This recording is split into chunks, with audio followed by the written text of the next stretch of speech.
Laura Diamond has twin sons and an impending divorce. She is also a homicide detective for the New York Police Department. But juggling criminals in life as a single mom isn't as easy as she hoped. In The Mysteries of Laura. Hi, I'm Zorianna, and I'm here with Liz and Leah. And we're here to discuss the new NBC series, The Mysteries of Laura, starring Debra Messing. We've all just seen it. Ladies, who wants to go first? I'll go first. Wait, I know, you look so disappointed. I know. If you look at the show and you think, what is the show gonna be like? It is probably better than you anticipate it to be. Really? I think once I heard, oh, this is a hour-long show with Debra Messing playing a streetwise cop, I was like, this is gonna be horrible. And I don't think it's horrible. I think it's halfway entertaining, and it could use some editing, and it could be better if it was a half hour, but I thought it was decent.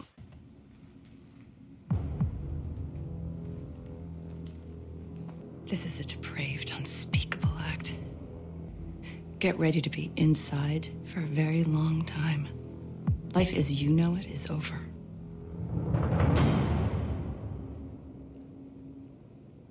Sorry, Mommy. You know, I didn't really have any expectations. That helps, I think. But I did have... I take that back. I didn't have any expectations about the show, The Mysteries of Laura. However, I do have certain associations with NBC. And it took me a minute to figure out what's going on here with this show because, to be honest, it feels a lot like Murder, She Wrote meets Monk, right? They work really hard to give you this quirky, offbeat, left or right of center kind of cop. They work so hard to kind of establish who she is. She's really over-determined. Like, she's messy, she's badass, she's a bad mom. And I'm like, I worked very hard to try and figure out what kind of show this was. This show is based on a Spanish show that's still airing, I believe. It's been on since 2009 called Los Misterios de Laura. The shift in tone was very harsh. Mm-hmm. So they're solving a murder in this very sort of Clue game fashion, so I wasn't sure how seriously I was supposed to take it because the actors themselves or the characters seemed more on the comical side. I think you're right on in that there is really nothing fresh or new about this show. The threats and the villainy is really never really that threatening. It never really is. Nice sweats, by the way. Didn't know it was Casual Tuesday. That's next week. Today's Douchebag Tuesday. But I'm sensing you already knew that. Detectives! Detectives! Nice takedown, Diamond. Thank you, Captain. Although standard procedure was to wait for a hostage negotiator before opening fire. Standard procedures for douchebags. Come on, follow me, hotshot.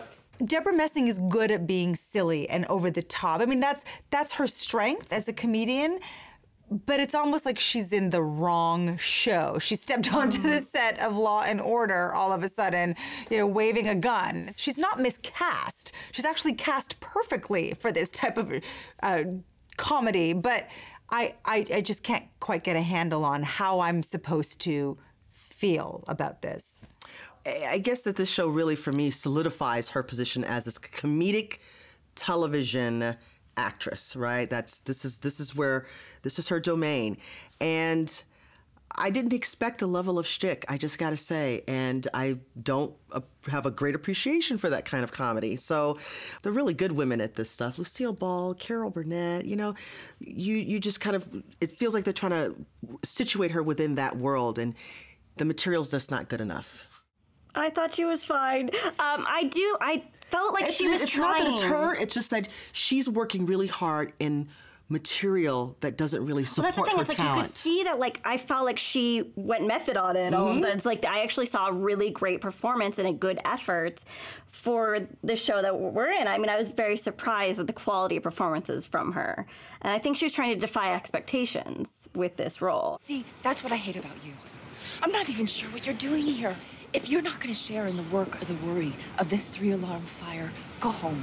Sign the divorce papers. Get officially out of my life once and for all. You have an NBC show like Parenthood, which is, on the surface, a serious show, but it is about parenthood, family, and there are funny moments that you find in that, but they're not slapstick moments. So if that's an NBC show, I would like to think that with this show, they would find funny moments in life as opposed to making fun That's why of this those show, moments. that's why The Mysteries of Laura is a tough fit for NBC, because you're used to shows like Parenthood, which is very kind of thoughtful about these moments. Thoughtful is the word. They're very thoughtful, and then this one just feels like it's Careless.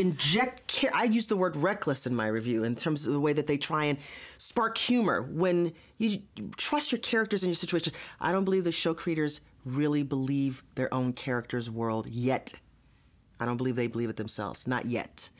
I liked Debra Messing, and I thought the jokes were funny, but the format and the show itself was a little tedious. So I'm going to say stream it. The Mysteries of Laura offer nothing new to the canon of detective procedural shows. Nothing. But it's nice to see Debra Messing return to the small screen. So I say stream it. I am so not sold on this show, but it's also not a write-off yet. So at the moment, it's a stream it. Cheers! I wonder if Debra Messing's character can figure this out.